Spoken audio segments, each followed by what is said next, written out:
In this episode of Mighty Car Mods, we weld in our floor, drop the engine, there it goes, and make some serious progress on our mad little Mira.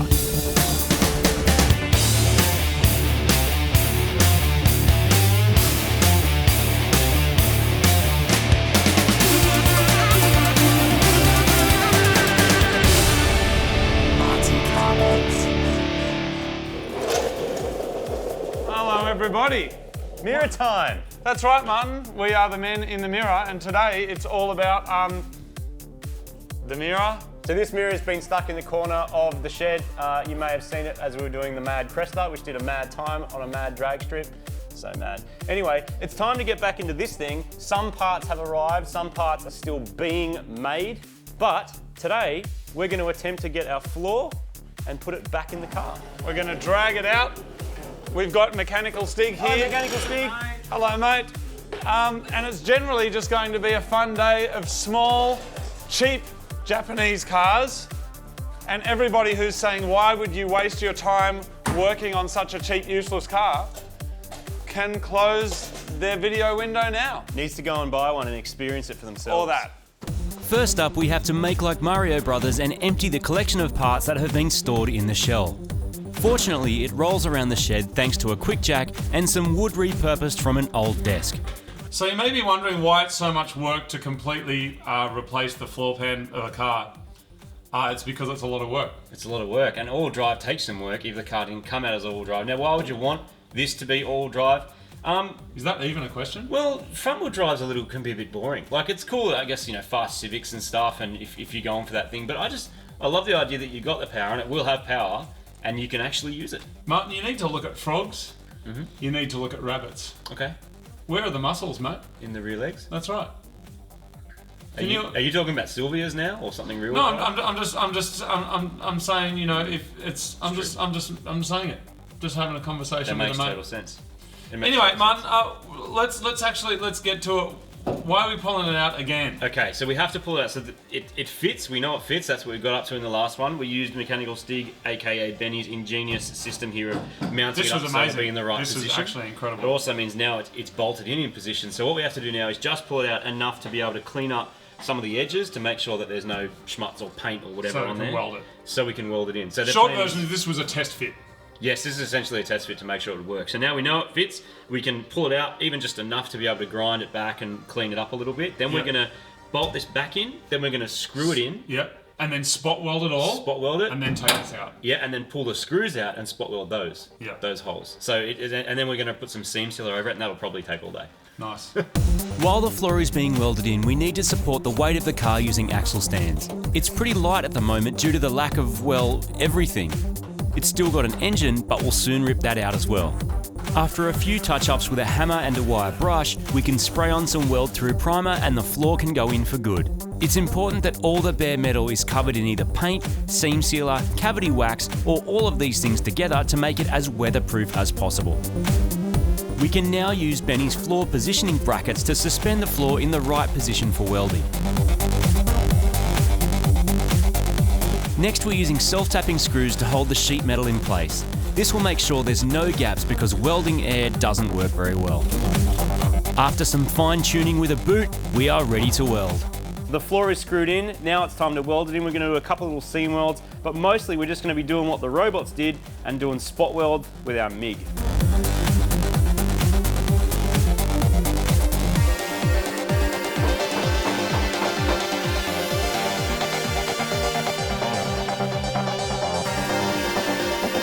Once the panel is secured, we can remove the screws and weld up the holes.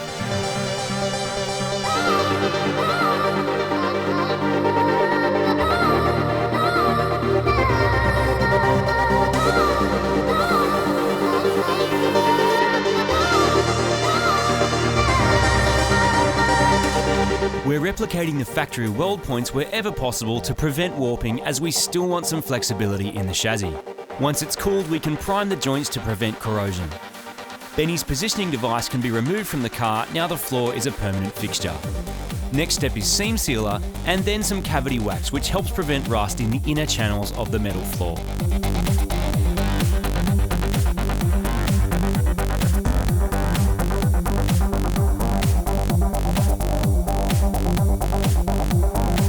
With the final sheet metal pieces of the floor puzzle in place, we can now prime the entire rear section ready for paint.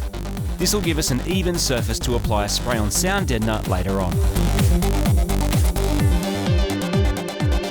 It has been weeks and weeks of work, but our JDM Mira floor pan is finally installed in our Aussie shell. That floor is now painted, it's welded in the car, and it's going to live there hopefully forever. There's a few more little bits and pieces to do, like sound deadening and some other stuff that I want to do to make it all mad and awesome, but that's some progress. The big thing that we've got to do today though, Martin, is we have to remove absolutely everything from the engine bay of the Australian delivered Mira. So literally that just means everything out, strip it, there'll be nothing left in there at all, so that it's ready to take in this, the almighty turbo JDM goodness. And that is just bolt in swap. It doesn't get easier when it comes to doing half cuts than that. Are you saying that before we do it? Yep, I'm confident. All right. Nothing's going to break, everything's going to work, everything's going to fit. bolt in. We've just noticed there's some like different bits here, but whatever. Be fine. All right, let's get to it, man. Let's strip that. You get a DAC, I'll get a DAC, and we'll DAC. These Mira engines are tiny, and while both the JDM turbo engine and Aussie engine are both from the same EF family, we'll be using exactly none of the Aussie stuff, so it all has to come out.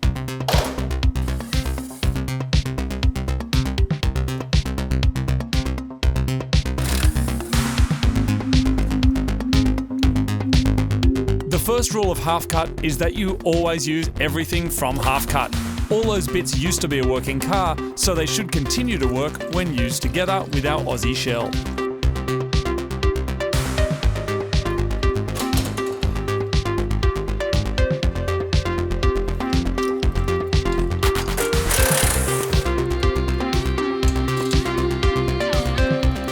Do you want to stick it in from your side or from my side? I reckon if you basically like put your hand around the like all of it, The rubber. and then if you pull it, but you'll sort of have to pull it back and forth and up and down and whatever to get it. It feels like the whole hole is already plugged full though. Yeah, it's going in and out. It's got a massive plug, but it's going in and out. I've got it. I felt it go over. Yeah. No, it's coming through. It's way bigger than I thought though. Yeah. I don't know if I'm going to be able to fit the actual tip of that through there though. No, I think the tip will go. Like it's Hold only up. it's only the tip at the moment. But if you sort of put Is your that your finger that I'm touching? That's Yeah, right I through can- on the other side? Yeah, I can feel your finger. All right. Because I can feel my tip touching your tip Yeah, in this hole. If you just keep pulling that little Can you bit. push, just align it so it's right in the middle, then give it a big push, and I'll pull from this side. All right, just 1, 2, 3, go. Yep, go. Yes. Nice. Well done, man. How does it feel to be working on a small car again that isn't English? Feels great. It's there seems to be so much more access than there is on the Mini because the Mini has all this stuff going along the front.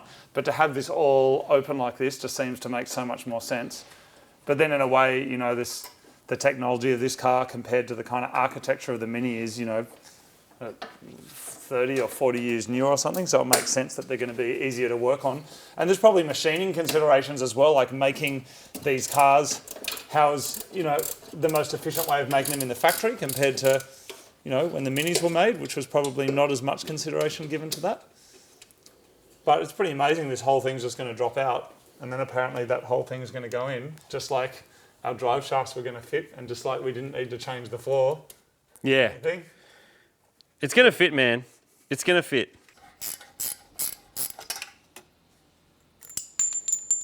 We're at a juncture, right? So traditional logic would say that you undo your 3 engine mounts and you pull that motor out. In this case, it would come just out forward. So then you'd have to disconnect the drive shafts. Yes. So a couple of years ago when we did the Blue Turd, we swapped the K-frames over, which means everything stays on this K-frame. And this was a way they manufactured back in the day where they would put everything onto the K-frame and then just load it up into the car. So there's really no reason why we wouldn't do it that way. Unless that one's different. Unless that one's different. Do you reckon that one's the same? I reckon it's the same. Did you think the floor was the same? I thought the floor might be the same. Okay.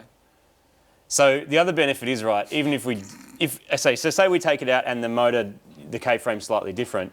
Then we can just take the motor off the frame, put the frame back in. No, take the motor off that frame, put that motor in that frame, and then just lower the car down over the top of it. Yeah. So to take the K-frame out, it's the bolts on the shock towers. There's 2 bolts front and back here, so that's a total of 6. You undo the brake lines. and anything else that's connected to the body, which is not much, and then you just lift the car off. In this case, up, like just roll it back. It sounds like a great theory, Martin. Shall we attempt to put that into practice? I reckon we should give it a go. Because that would mean what you're suggesting, that in the next 5 minutes, this is just gone. The car has no engine, no front driveline, nothing. Totally gone. Should we do it? And then should we get some lunch? I'm so hungry. I'm pinging for some Korean chicken. I'm so hungry, man. Like the Korean super chicken? chili one? Yeah, like really, one with that red chili, hot spicy sauce.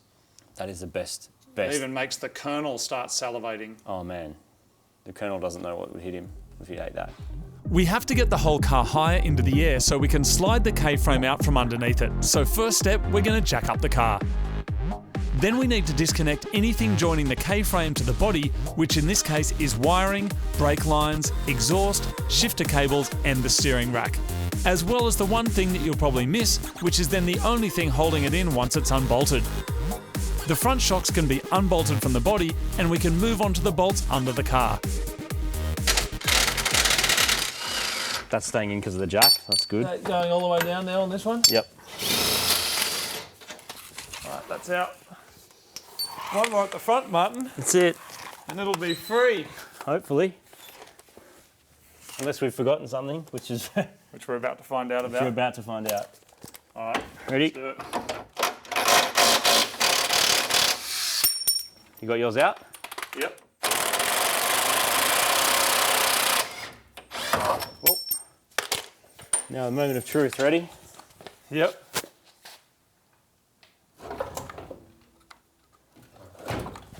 Steering rack out. Give me a bit of a rock back. And oh, there it goes. There he goes. Yes. It's out. If you're dropping something heavy like this out the bottom of a car, make sure it's supported well and make sure none of your body is underneath it when pulling out the last few bolts. With the K-frame on the jack, we can then slide it out, but first the car needs to go up even higher. Oh, no, I'm hanging on, tofu power. Pull it out. Pull it out. Hey! Well done. Whew. The 660cc naturally aspirated 3-cylinder and front-wheel drive gearbox and the wheels and shocks and everything else connected to the K-frame is now out. So that car is stripped. There's a few bits and pieces to do in the engine bay. And I've got my mad bits from Japan here, which is pretty exciting. So I've got my steering wheel and I've got my mad spring seats. We have a delivery, Martin. And we have a delivery. Awesome. Tell me all about this, Martin. So this is from what Japan. this is what I couldn't fit in my I want to suitcase. cut towards you. This is what the bits and pieces I couldn't fit in my suitcase. So the rear, a lot of the rear suspension in that thing and parts connected to the diff were all like wrecked and unusable, totally rusted through. So I had to get myself some new ones. That's harder than it would seem in Australia where they don't have all-wheel drive mirrors and never have. But in Japan, you can still order the bits, which is pretty cool. KYB is like a OEM manufacturer. They make lots of the factory parts. So there are our mad rear shock absorbers, new SR Specials. And going with these and the springs that we put in originally in Key to the City when we were in the 88's workshop, we're using those mad lowering springs because they're still in here and they're still in good condition. And they sit it at a pretty good height. And these things with coilovers, when you have this particular kind of rear end, is neither here nor there. It's not going to be a handling car. It's just going to be a mad little turbo nugget. But that is mad. That's for the back. And we have those for the front. They're so little and cute. So little. That's amazing. Yeah. So now it's like,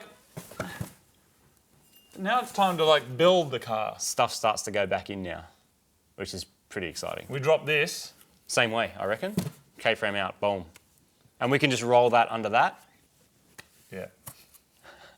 I mean, That's a cool story, I man. hope we can. No, I'm feeling somewhat confident about it. The good thing is everything's kind of little. Like when you can bench press up the car to pull stuff out, it just makes things a whole lot easier. Oh, it's doesn't great. it? It's fantastic. I'm so happy that's just out now because we don't really need any of that. That can just go. Amazing.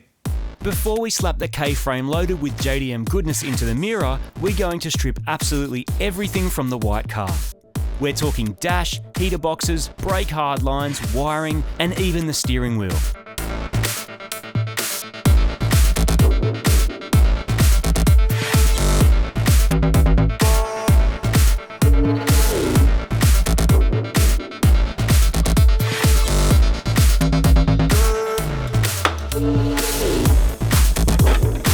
With everything out of the way, we're going to use this opportunity to clean and paint the engine bay black, as well as coat the inside of the car with a spray-on sound deadener. This will make the inside of this little tin can just that little bit more comfortable to be in. First up, we need to clean the bay thoroughly using Scotch-Brite and a paint preparation liquid which is like degreaser and sandpaper in a bottle. Next, we can pressure wash off all the goop and mask up and then seam seal any cracks in the old sealer.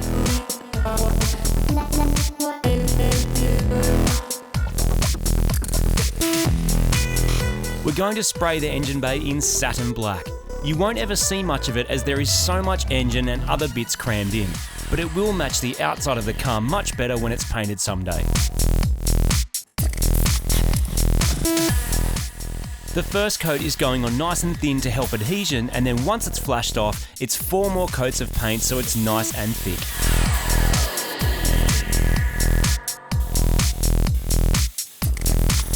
With that all done, we can leave it overnight to dry. Another day of mirroring, the paint has dried. And there's Benny. Dude, what are you doing? Hey bro, what's going on? Did you spend the night in here? Yeah man, ready for another day of mirrors. Didn't know you loved it that much. Keen. Yeah, mad. What are we gonna do? What are we doing today? Probably rip out the loom, the shifter, seat belts, and then prep all the... Oh. Found your 10mm. Nice. And then ready the whole floor for paint and sound deadening, so it's all one colour and acoustically treated. The most obvious disadvantage of adding sound deadener of any kind is weight. The advantages are heat insulation and sound insulation, as well as less obvious things like less tyre noise and less rattles. Because we have to strip everything out of the car anyway, it's the perfect opportunity to coat the inner panels in a rubberized spray-on material, which has the added benefit of sealing the panels to prevent any corrosion.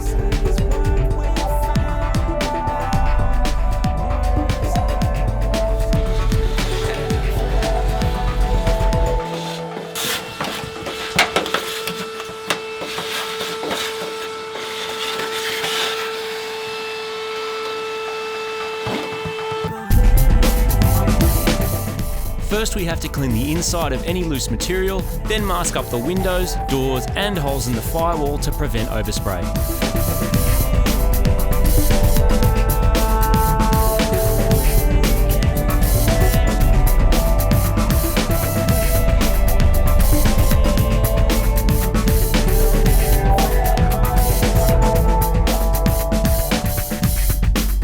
Things are progressing nicely on the Mira. We've masked up the inside, and now it's time to start applying various treatments. I've got a few different ones here. This one is Bully Rubber Liner. It's made by some guys in Melbourne called Car Builders, and this is like a spray-on rubber treatment.